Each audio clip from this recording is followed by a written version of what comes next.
On continue en parlant de l'audience. Donc on l'a dit, diffuser les programmes et les faire connaître, c'est important, et savoir dans quelle mesure ils sont écoutés aussi.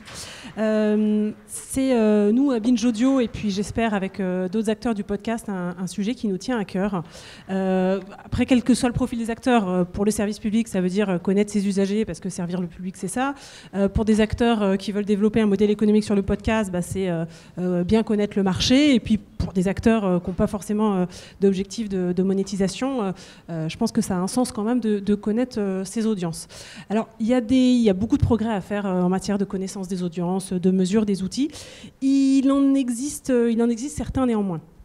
Alors pour l'avenir, un petit mot sur un groupe de travail qu'on anime au sein du GEST. Le GEST, avec qui on organise l'événement, c'est le groupement des éditeurs et services en ligne. Ouais, ça ne correspond pas, hein, vous avez vu. Qui réunit beaucoup d'acteurs du numérique en France, et au sein duquel on travaille en fait à établir une mesure de marché, de référence, qui soit commune aux différents acteurs pour qu'on sache de quoi on parle, et puis qu'on puisse faire connaître aux annonceurs, notamment pour certains, la taille de ce marché et le mettre en valeur. Donc il y a beaucoup d'intérêts différents, des éditeurs qui ont des profils différents. On essaie de faire converger en ce moment ces travaux, avec l'idée d'avoir des mesures qualitatives pour mieux connaître qui écoute les podcasts, et puis une mesure quantitative plus précise. On est d'ailleurs très intéressé par le fait qu'Apple annonce pour l'automne une connaissance plus fine de dans quelle mesure les podcasts sont réellement écoutés. On regarde tout ça. Et puis, donc, ceux qui ne sont pas membres du GEST ou pas membres de ce groupe de travail sont invités à nous rejoindre. On est très ouverts dans les discussions. Et puis, à l'heure actuelle, il existe quand même des outils pour mesurer les podcasts. On a choisi d'inviter à parler Podtrac, qui est un outil américain. Donc, dans 3 minutes, on va faire un Skype avec les États-Unis. Ce sera en anglais, désolé. Podtrac, c'est aujourd'hui un outil de mesure assez implanté sur le marché américain. Marché assez dynamique, puisque 90% de l'audience des podcasts y est recensée. Donc je vais laisser la personne de Podtrac, Velvet Bird, vous expliquer ça. On a voulu faire une présentation assez pratique pour vous montrer comment ça marchait, et vous montrer aussi que Podtrac, du coup, en tire un classement public des podcasts aux États-Unis. Et en France, je pense que ce serait une bonne chose d'aller vers quelque chose comme ça. Et on pourra poursuivre les discussions avec les personnes intéressées plus tard. Okay, great. Thank you for your patience. All right. Do you see me or you just see my screen? Both. So. Both. Okay, great.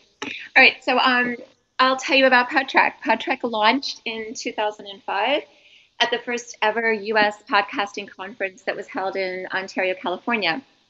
So back in 2005, there were not a lot of podcasts. Podcasts were just getting started. And those that were out there, nobody was making any money from their podcasts. The founder of Podtrac, Mark McCreary, saw an opportunity to help podcasters monetize their podcasts by connecting them with advertisers. And that is how Podtrac was born. We knew that to get advertisers to commit ad dollars to podcasts, that we would need to provide them information about the podcast audiences of specific shows. So we developed 2 free services for podcasters. One is a measurement service, which tracks downloads, and the other is a demographic survey to get information about the listeners. Over the next 11 years, we successfully formed relationships with advertisers and podcasters, and we've witnessed a ton of growth in the podcast space, which led us last April, to make the decision to separate out the ad business from the measurement business. So we now operate under 2 separate brands. We have Podtrac for measurement, and we have Authentic for ad sales. I'm actually going to do this. Good. Is that okay now? Perfect. Okay, great. So today, Podtrac continues to offer free measurement to podcasters, and we've become the industry's leading source for podcast metrics. Our measurement system is a census-based versus a survey-based system. So that means that we are measuring actual traffic versus projecting traffic from a sample audience, which is what you see in TV and radio with a lot of the measurement services there. We also measure across all sources of traffic, regardless of where the show is hosted or how it's listened to. And we've used our over 12 years of experience with measurement to refine our algorithms for measuring unique downloads. And that allows us to provide numbers which more accurately reflect how much listening a show is actually receiving versus if you were just to use log files or other sources of data. More recently, we've developed an algorithm to determine unique audience by show and by publisher on a monthly basis. So while the unique download number tells a publisher how many times a show was listened to in a month, the unique monthly audience number tells a publisher how many people actually listen to a show in a month. So for example, if you publish 4 episodes in a month for a show and one person listens to all 4 of those episodes, we would count that as 4 downloads, 4 unique downloads. But if we look at audience, we would only count that person once as 1 unique audience number. These are just some of the publishers that we measure. Today, we're working with over 10,000 podcast publishers, including most of the larger ones here in the US. And we're measuring over 35,000 podcasts. And these are just some of the more popular ones that you may have heard of that we're working with. So with so many publishers and shows, that means we process an awful lot of data. To date, we've measured over 2.7 million individual podcast episodes, and we've analyzed over 23.3 billion podcast file requests. We have processed over 440,000 demographic surveys for 9,200 different podcasts. And we've seen measurement data from 93 different podcast clients or apps. So that means we're not just measuring the iTunes or the Apple world. We're seeing information that comes from a lot of different other sources as well. The Podtrac data provides benefits to both podcasters and to advertisers. The podcasters who work with Podtrac, as well as advertisers who work with our Authentic division, are able to understand the sizes of the individual shows using a consistent metric that allows them to make meaningful comparisons across shows. So for advertisers, that means they can make better ad budgeting decisions because they can understand the differences between shows in terms of their size. And then for publishers, that means they have the data to make better programming, development, promotion, and business decisions. The last few slides, I will dig more into the specifics of what the Podtrac reports look like. This slide is an overview of what those reports are. As I mentioned earlier, we track unique downloads, and we do that via analyzing data that we gather from a redirect, which the publisher places in their RSS feed. The publisher reports that we have available are updated every day, and they're available at the episode, country, and then the source level. Okay, we also make available to publishers a standardized demographic survey, which they can ask their listeners to take. Unfortunately, it's only available in English, so I think it probably has limited value to your French audiences, so I won't spend a lot of time on that. And then the last thing we have here is last April, Podtrac published the first podcast industry ranking. It was a ranking of the top 10 podcast publishers based on their US unique monthly audience. And then in last August, we began a top 20 US podcast ranking, which is also based on that unique monthly audience number. Okay, to give you an idea of what our reports look like, this is the main publisher login screen where you can see a list of the shows that you have registered for us. So this is the publisher name. I've got this data blurred out to protect the privacy of this publisher. But this is the publisher name here. These are all the shows that they have registered with us.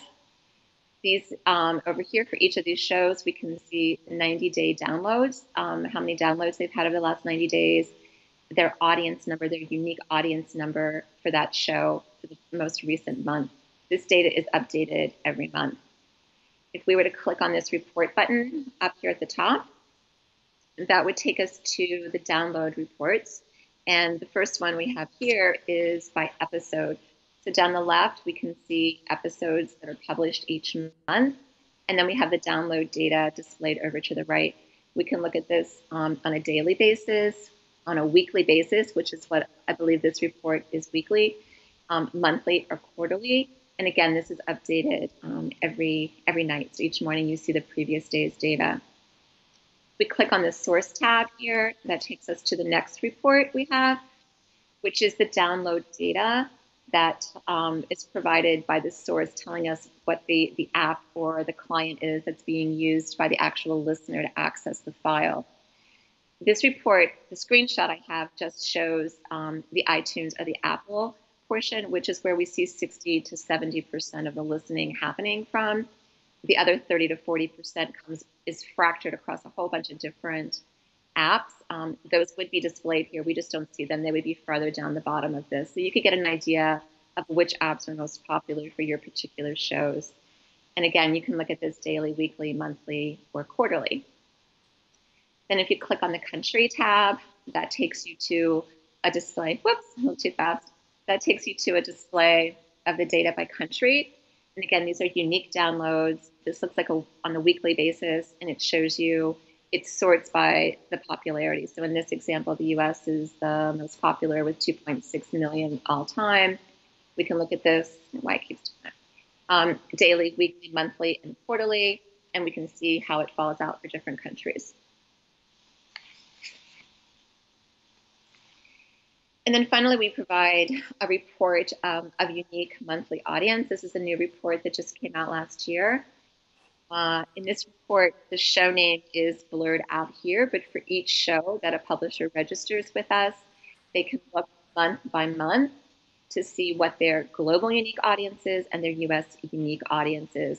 So you can see changes over time in how many actual individual people are listening to your content show by show. And we update this once a month.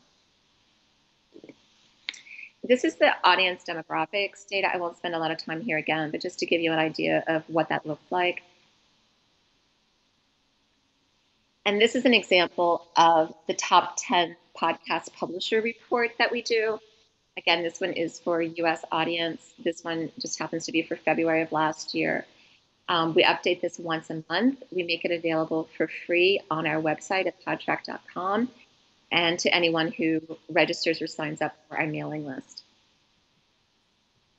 This is an example of the top 20 podcast list, again, ranked by US unique audience, so unique listeners. This one also is available for free on our website or if you sign up to our mailing list, and we update it every month.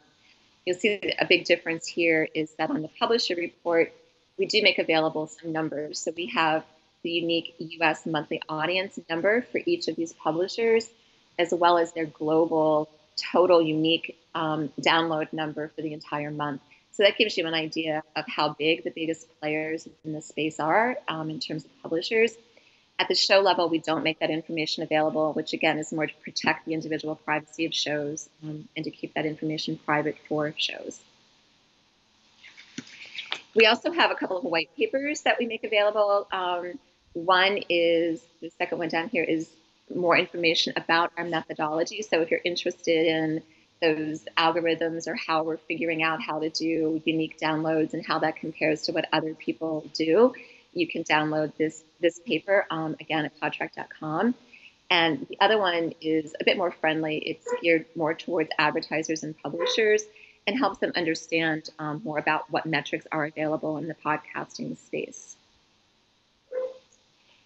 Again, to register to measure with Podtrac, it's free. You can go to podtrac.com and click on this Publisher Services link up at the top. And then you'll see this big blue button, which asks you to register. And if you do that, it collects some information. And then once you register, you'll be presented with the information on how to actually implement that tracking redirect in your RSS feed.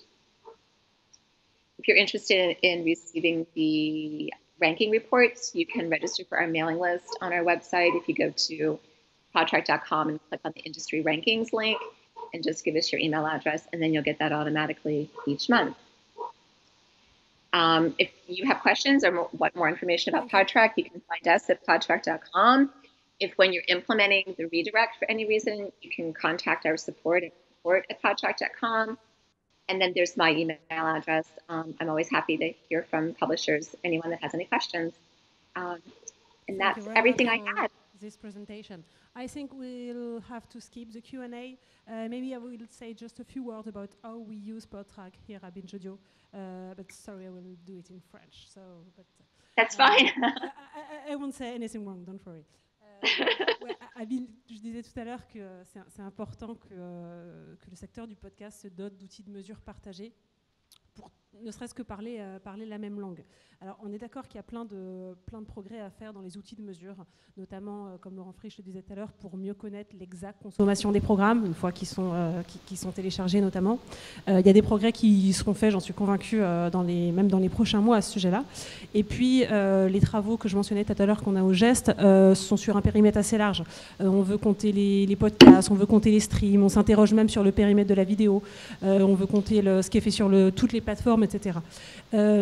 On a néanmoins, je pense, avec Podtrac, un outil assez clé en main pour mesurer les podcasts, donc vraiment le flux RSS, de façon assez basique, puisqu'il suffit juste d'insérer un tag sur les flux RSS pour qu'ensuite ils soient recensés par Podtrac.